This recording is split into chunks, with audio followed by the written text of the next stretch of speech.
Hello, welcome back to this channel. Nah, kali ini aku akan bercerita lagi bercerita ya.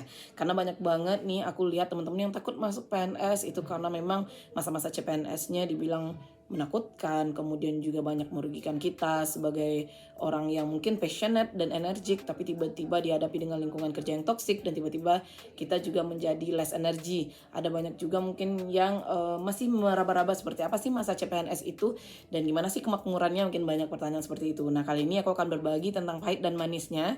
Mungkin bagi teman-teman bidan, banyak yang nggak mau masuk ke puskesmas karena mengira puskesmas itu pekerjaannya nggak bagus seperti di rumah sakit. Ini banyak banget yang punya pendapat seperti ini. Nah, sekarang aku akan share tentang hal tersebut. Semoga bisa menjadi bantuan untuk point of view teman-teman dalam memilih formasi dan penempatan ke depannya.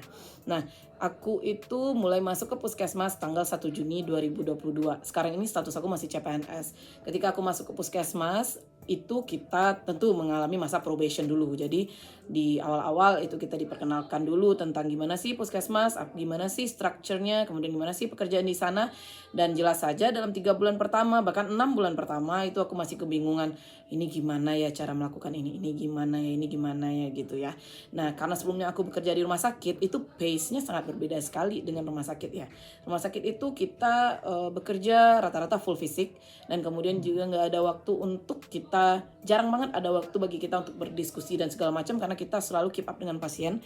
Tapi ketika aku bekerja di puskesmas, kita lebih banyak diskusi dengan masyarakat, lebih banyak itu nge-planning, membuat laporan, tapi tetap juga harus melayani masyarakat gitu.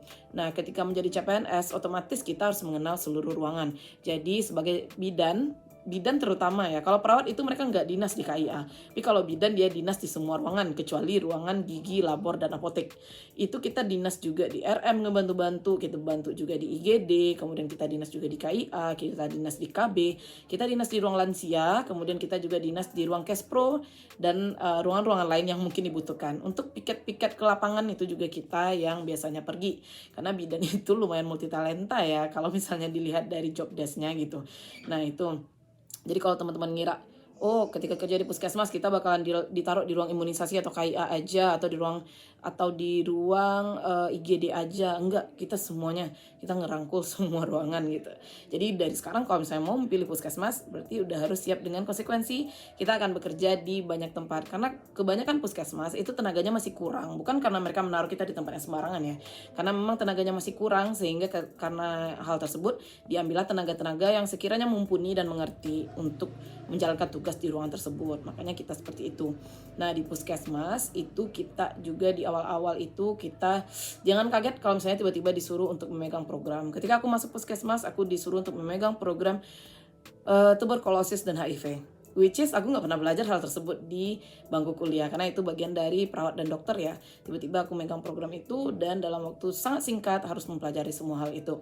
Pada saat itu aku stres, sejujurnya aku stres dan aku juga banyak banget itu mengalami mengalami benturan dengan diri sendiri. Tapi lama-lama setelah dijalani, setelah dipelajari, setelah trial error yang sedemikian rupa, oh ternyata enjoy juga ya melakukan ini gitu. Karena sifatnya kita di sana CPNS, kita memang biasanya dilimpahi tugas yang lebih banyak dibandingkan pegawai biasa. Kenapa? Karena mungkin kita dianggap masih energik, masih muda, kemudian juga masih punya banyak waktu untuk melakukan.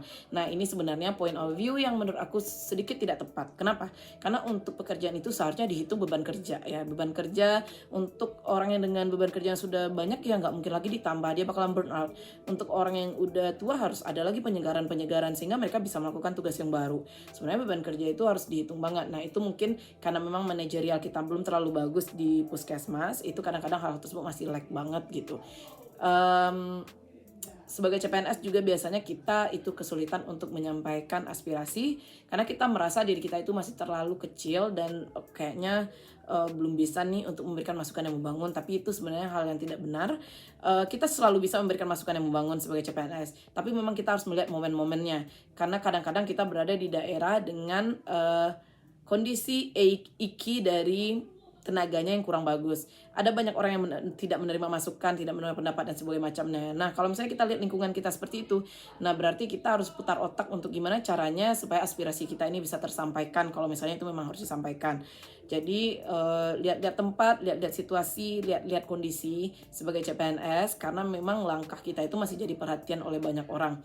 Nah, sebagai CPNS juga mungkin karena kita masih kaget dengan budaya kerja, kaget dengan pelimpahan tugas yang banyak banget, kemudian juga kaget dengan sistem yang sangat berbeda dengan rumah sakit, maka mungkin kemungkinan besar itu kita mengalami masa-masa stres di awal. Tapi itu adalah hal yang normal karena bagaimanapun kita masih dalam tahap adaptasi ya. Jadi memang wajar banget kalau misalnya kita mengalami hal tersebut.